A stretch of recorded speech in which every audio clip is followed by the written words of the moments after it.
My name is Derek Du Toit. I'm the Assistant Director at the Association for Water and Rural Development.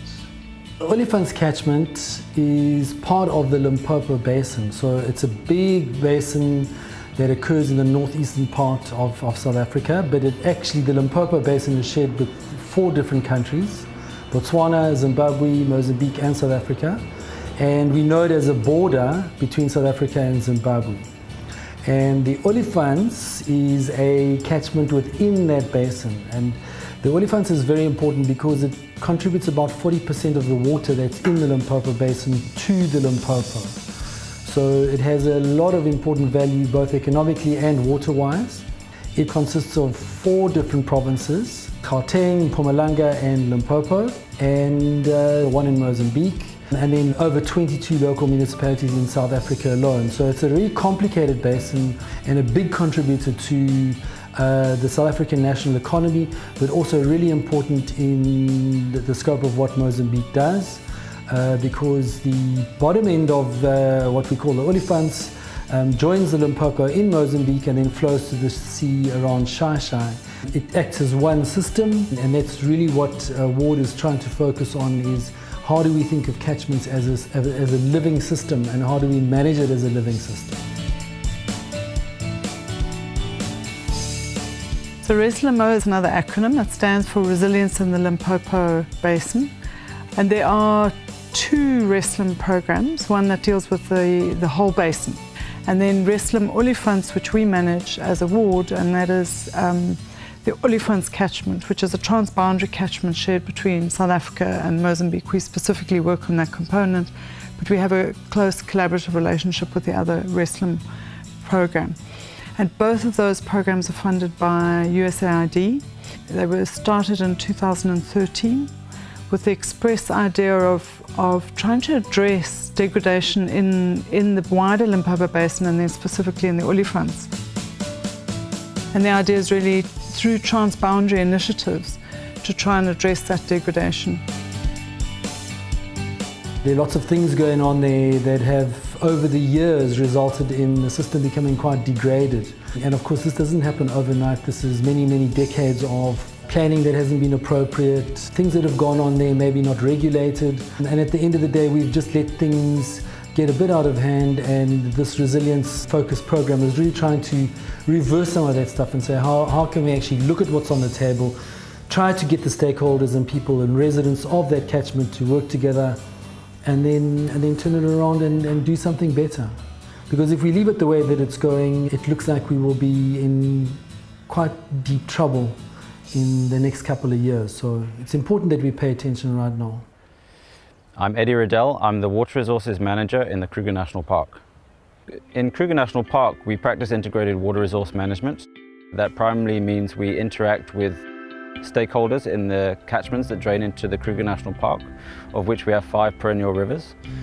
So it's our government departments, the Department of Water and Sanitation, the catchment management agencies and water users, such as water user associations, water boards, as well as our local communities adjacent to the Kruger National Park.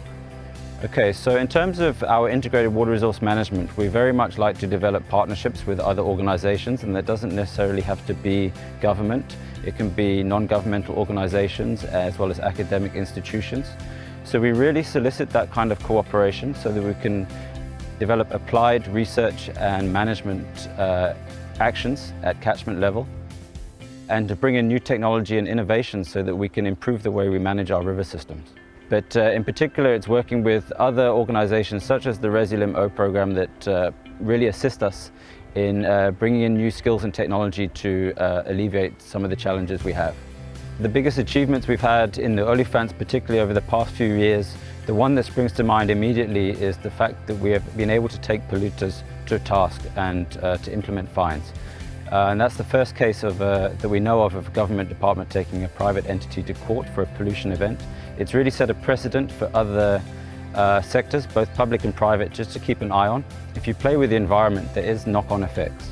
In terms of other aspects that we see as positives, bringing in communities into the park and local schools, and that outreach practice, we've seen some real positives in terms of secondary school children becoming more aware of the challenges in the Olifants catchment and how it relates to the Kruger National Park. Other positives that we're showing in terms of river flow, if we look at this drought, which if you compare it to the previous droughts in the region, could actually be worse. We've actually been able to keep the river flowing, and I think that's really a sign of good cooperation through the National Water Act, being able to implement that, and utilising new technologies and social media to bring immediate attention to river flow management issues. It's really critical to get the youth and children interested in a catchment and realising they're part of a watershed.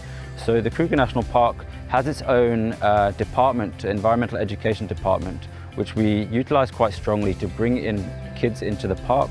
We talk about water management issues, we give them experiences on river surveying, we even bring in some IT elements. So it's a really critical aspect that we try and bring in terms of our outreach with our stakeholders in adjacent communities. One of the biggest challenges that the program has really is to mix a whole lot of mechanisms. And then the big thing is, what are we going to do about it? So much of what award is doing currently in the Olifants Basin is really trying to develop the capacities of both individuals and institutions to actually take action. We work with key institutions that have what we believe to have a major impact or potential to change the system. And then we go through a whole series of processes. We design processes together, we try and explore what is going on, and then together we try and collaborate around how we can best solve the problem at hand. Catchments are interesting because they tend to span political boundaries.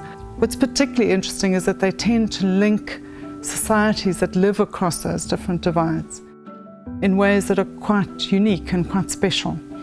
And unfortunately, our governance systems tend to put in these false boundaries that often mean that there's a disconnect between cause and effect. So if you're living upstream in the Olifants catchment, you might be part of a system that is causing, in this case, particular water quality issues and particular changes to flow. But the impacts then get felt far downstream. Individuals cannot solve this problem. The only way really to do this is for people to work together collectively. And part of the way we work is trying to build that sense of ownership or custodianship amongst people. It's my catchment. I live here.